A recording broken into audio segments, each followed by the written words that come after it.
مشیر قومی سلامتی معید یوسف نے کہا ہے کہ افغانستان کی سرزمین اب بھی پاکستان کے خلاف استعمال ہو رہی ہے۔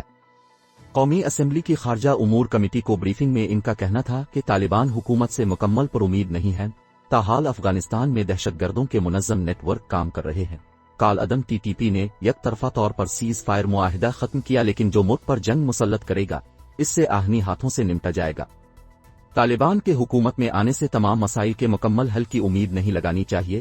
افغانستان میں اب بھی دہشت گردوں کے منظم نیٹ ورک کام کر رہے ہیں اور افغان سرزمین اب بھی پاکستان کے خلاف استعمال ہو رہی ہے۔